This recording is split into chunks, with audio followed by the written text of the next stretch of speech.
Hey guys, what did the ball of mozzarella say as it was getting shredded? Fuck, I'm dying.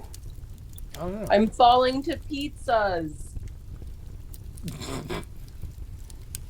I mean, the idea of mozzarella being self-aware and knowing it's being shredded to death, and all it can do is make a pun, is really sad. Welcome back, Falling to everybody, pizzas. to another day of the Adult Advent Calendar reviews or something like that. Let's get right into it. I have literally the Jen's right. It's the biggest ripoff of a Blue Moon label I've ever seen. It's called White Tide. Okay. So I believe this is beer exclusively marketed to the hardcore racist right-wing Nazi party because it's all about the white tide. What a weird name. Like, what the fuck does white tide supposed to... What is it supposed to mean? There is no white tides. The water's not white. What does it mean?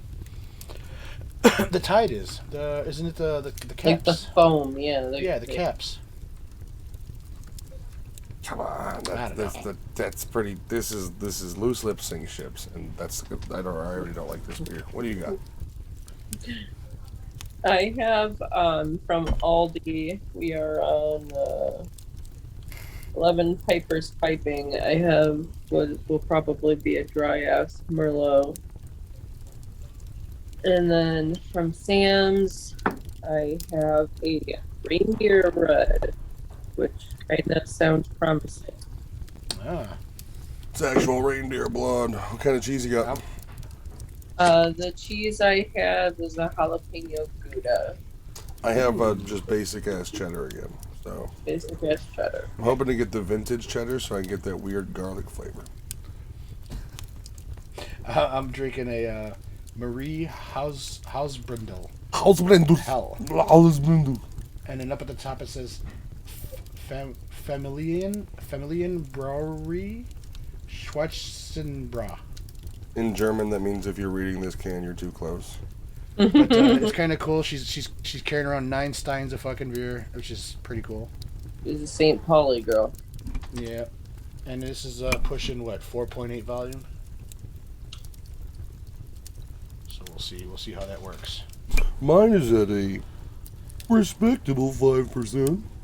Oh, nice. It's not My reindeer red is at an 8%. You know that's going to be loaded with sugar. more than likely. And then my Merlot is 14.5. You're gonna hate that one. Yep. That's how we know that. Yep. Alright, let's Alright. open them up, boys. Here we go. Snipey snipe, boys.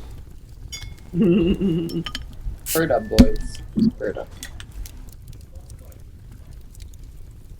Yeah, I mean, I guarantee you it's gonna taste exactly like the fucking Blue Moon. Which, if it does, that's not a bad Orange. thing. Yeah, that's a good beer. Oh, nice. That's I like Blue Moon. Blue Moon's one of the beers I like. That I mean, it's a little it's good, but it's weak. Very, oh, there's chunks of stuff floating in there though. That's the yeast floating around. Should I be drinking that? Yeah. It's just a yeasty beer. It is tasty though. It is brewed with orange peel, which you don't taste it, but it may be why it's partly smooth. I don't know. It's not a bad tasting beer. I'm a little thrown off by floaty shit, like it's a goddamn mineral water, but Yeah, usually yeasty beers are floaty stuff in there, which it does have almost like a 7-Up or like a Sprite sort of feeling it gives you, which maybe is the citrus in it, but on the exhale after taking the drink, there's definitely like a lemon lime soda like burst of seltzer flavor. I'm really fucking upset now. It's no good? No. I'm getting that same fucking aftertaste type deal. Like I'm drinking it, and it's got beer, and then it's like, okay, what's this coming on now? I'm not getting any like German type, like strong beer type that I. Which, out of all the beers you've had, the one with the lady with 9 steins really should be a German flavored beer, like a German beer. Den, which one have you tried? Have you tried them both? Yeah. Reindeer Red is basically a Boone's Farm. Ah. It's good. What you do is you put that with some ice and then or some crushed ice, and you make a drunk smoothie. Actually, yeah.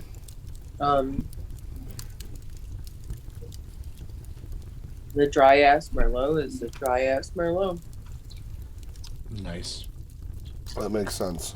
So, reading some of the description of this beer, it says the brewer's daughter Marie Hausbrundel was a whore from Chekhov Vorstradet, whatever Strat, spoiled her guest with fresh beer as early as the Roaring '20s. Now her grandson Leopold Schwartz has dedicated his own beer to his grandmother. The new Schwarzenbra Marie Hausen pampers with a pleasant, fresh, and mature taste. No, it doesn't. May the Schwartz be with you. Hate when my shorts get twisted. I think I've said this before. The cheddar cheese tastes like a decent flavored cheese stick. The consistency is still just really weird. Basic ass cheddar. Yeah, but it doesn't taste like cheddar. It tastes like a processed version of cheddar. You know what I mean? Like how real Kobe or real pepper jack cheese tastes entirely different from the chunk generic pepper jack cheese you can buy at the supermarket that you see next to the cream cheeses. Like deli cheeses. And that's the biggest thing, is this is not legitimate deli cheese. This is prepackaged, just kind of garbage. It's technically cheese. There's milk in it. You know, that sort of thing. You think maybe that's all from the same brick of cheese that they just keep cutting and then they put like whatever stuff around it just to change a little bit of something? Maybe. Like different oils and... I mean, that's the thing, is like, it literally is the type of cheese that probably just comes out of this weird vat, and what then they do is they take this basically silly putty substance of this cheese, and they just, this one's Mexican, okay, dump in the seasonings, and it's shitty seasonings and little pepper skins. And for the Leicester, it's like, remember, we're using garlic oil in that packaging to seal it. That's probably all it is. All the items that they use to fucking make the cheese were all bought at the Dollar Tree. Yeah, it's like, it's just, like, this cheese would work if they marketed it as, like, break a piece off a cracker, it's spreadable. But it's not. It's marketed as a cheese stick, basically. And it doesn't work. This entire month's cheese is a fail already. There's a couple that don't taste bad, but there's none of them that are good, like yummy. I do get an occasional piece that has a weird garlic flavor that probably is the best part of it. My jalapeno Gouda, at first I couldn't really taste the Gouda of it. The jalapeno was kind of overpowering, but as I've gone through the piece, you really get the taste of Gouda cheese after you can get through the jalapeno. That's so Gouda. It's not bad. I am a genius. It is spicy though. Yeah, that's a good thing. Like, it's supposed to be spicy. It's got jalapenos in it. Jalapenos, sorry. I said it wrong. So, Alex, how's that beer going for you? It's okay, so it's losing that bitter thing now. Maybe there's something wrong with me, I don't know. Are these beers that because they're in cans, they need a moment to sit in the glass? That could be it. And let it kind of from the bottom bubble up and let some of the air out? Like aerate it? Yeah. Like the wines? Yeah, maybe it's one of those things because it's designed for that packaging that you have to, like, maybe pour it for the rest of the ones we do, pour it when we first sit down. Yeah. And just see if that helps. Just crack that shit open and pour it, and then present my can. Yeah, and maybe that'll help. Maybe well, it'll take away the aluminum smell. Hopefully. Yeah, because now it's not smelling so aluminum-y, so whatever. Damn, that was a And weird echo. aluminum. Did I just have a stroke? No, he just said it 3 times. God. Yeah. So yeah, now I'm not tasting that bitter shit in the back of my throat. So that's a good thing. But I just can't compare it to anything because it's just a beer. That's what it just tastes like. It's like a. I've never really drank St. Pauli Girl, but I'm sure that's probably what it is. Probably close to that. Yeah. Probably reminiscent of a Sam Adams, even though I don't know when the last time I've had a Sam Adams was. Mm. Those are two beers that I've never drank: St. Pauli Girl and Sam Adams. I know I've had Sam Adams before, but it's been probably when I first started drinking. Like I haven't had a Sam Adams, or when maybe I had probably with Jen was the last Probably time. been a few years. Oh, more than I mean, I'm not a huge beer guy, so it's been a while. Yeah. I do Well, I like mean, I do like Kugel though. I will be honest. Sam Adams also had the variety boxes like Kugel did. Yeah, And that's it was right. That would have been the like- last time we. Yeah, okay. Yeah, that makes sense. Where it would have been like this is their October or summer box. Yeah. Yeah, makes sense. I mean, my reindeer red, it's got a berry flavor to it. It's wine, isn't it? All berry flavor. No. It's like a, I don't know. I don't want to say like strawberry because it doesn't. Maybe more like a raspberry. No. If so, at what point does a wine start going from a wine to a sangria? When you have fruit in it. Like, is that When all you it add is? soda? It's like wine, And and you then add- you soak pineapples and shit in it, and then it's sangria. It's well, it's not so much pineapple. There's apple slices, grapes. You can put a couple berries, and then you have to add a little bit of Sprite or Slice to it. Really? Yeah, Sprite or 7-Up. Interesting, because they gave Jen a sangria, and I don't know how official of a sangria it was, but it was strong as fuck. It was Like pretty I took strong. a drink of it, and I was like, she's gonna be sloshed. Like this, it's a big glass, and it's fucking strong. Was it an actual bar that gave it to you, or was it like someplace that did? It was like a BYOB type place. No, they so- brought it, but it was definitely a pre-made whatever because it was like a peach passion flavor. Like they had it was a predetermined sangria flavor, so it's just a bottle of something from some brand. But it was strong as fuck. I don't know if they added more or what the deal with that was. When I took a drink, I was like, all right, I got to drive, but all right.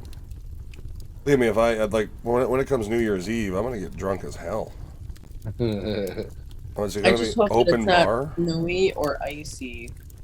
to walk from the where the you? Well, I Yeah. would hope, considering that they're doing New Year's Eve there, that part of the packages include the cabins, that everything will be salted and all taken care of because they know they're gonna have motherfuckers with an open bar in the fucking lodge. I sincerely hope that they take care of that because my fat ass doesn't want to go tumbling.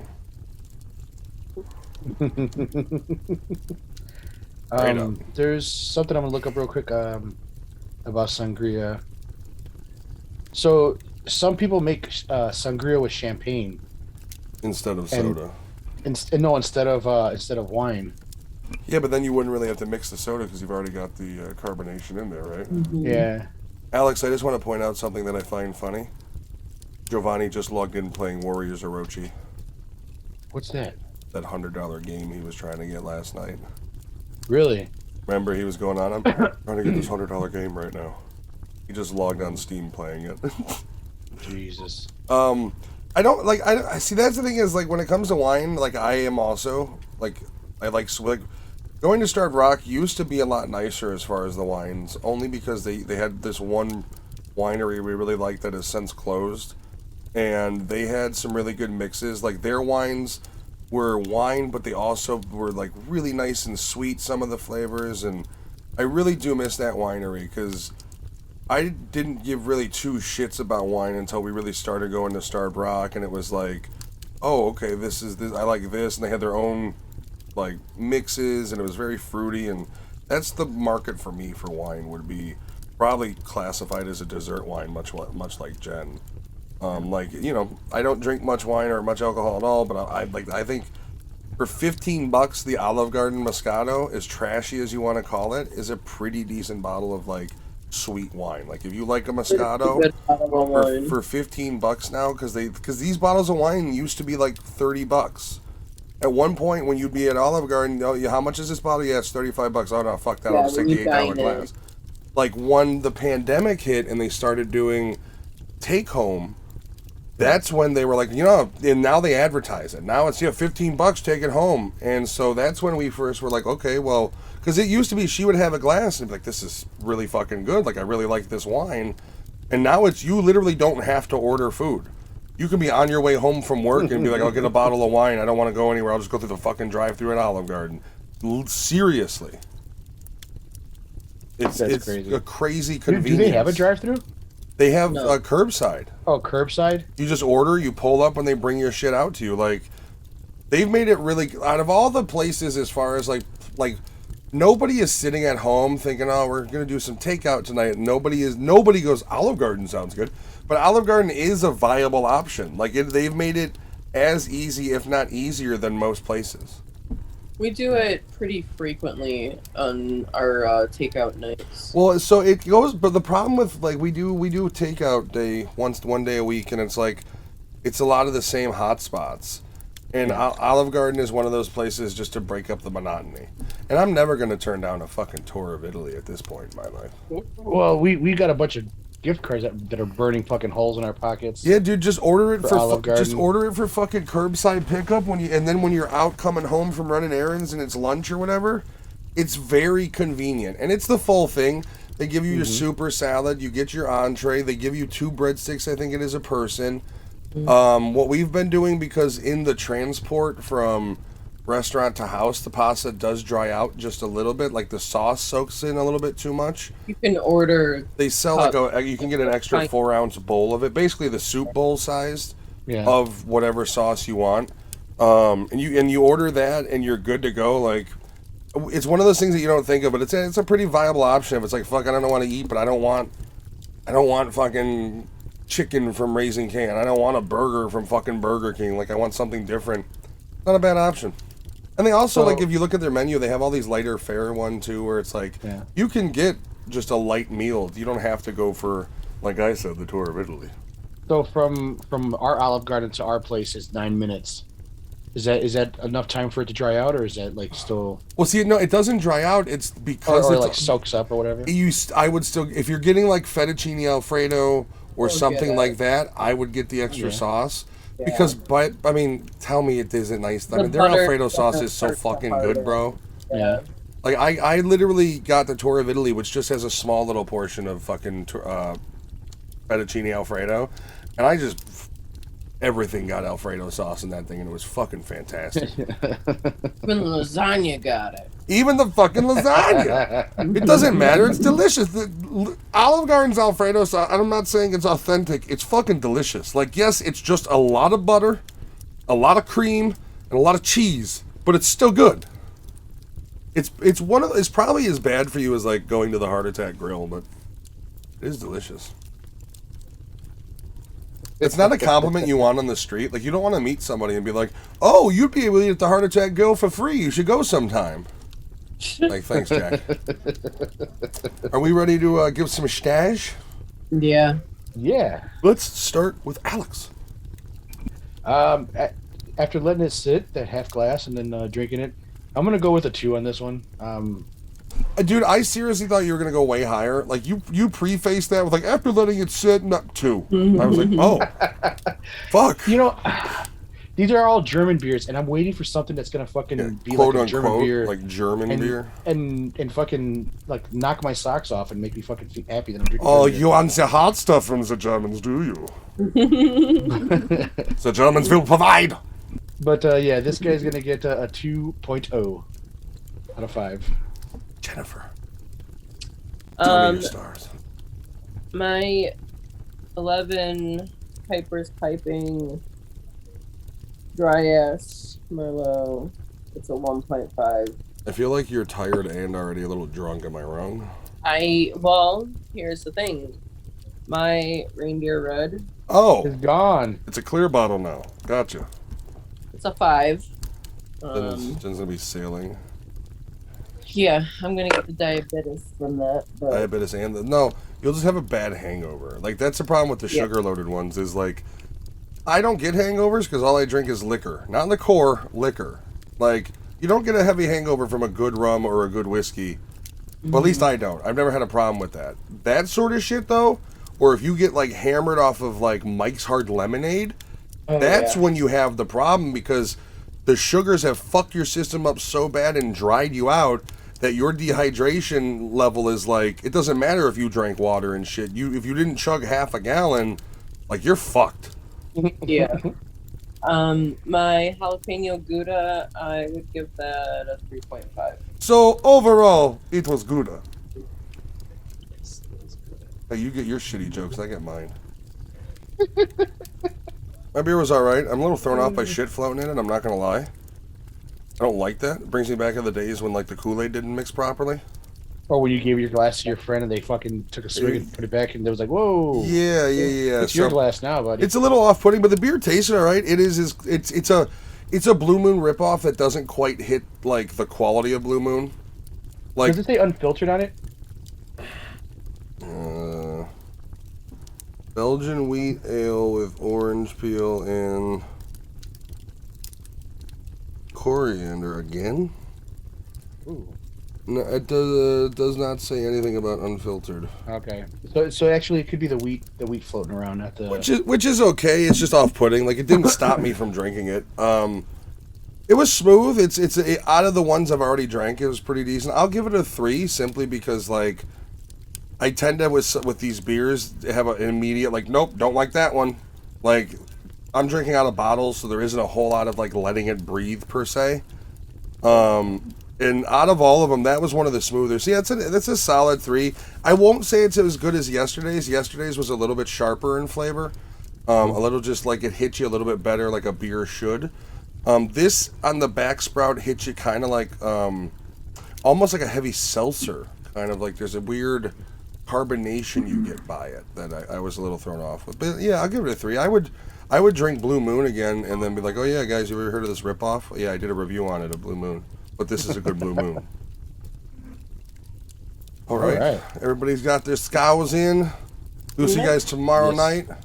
We're ever approaching the actual Xmas holiday. Don't want to get canceled. What is it? 14 days? Something like that. We should. I think on the episodes starting soon, like when we hit the 12 days, I'll just do a weird countdown and just block all of our faces with it throughout the episode.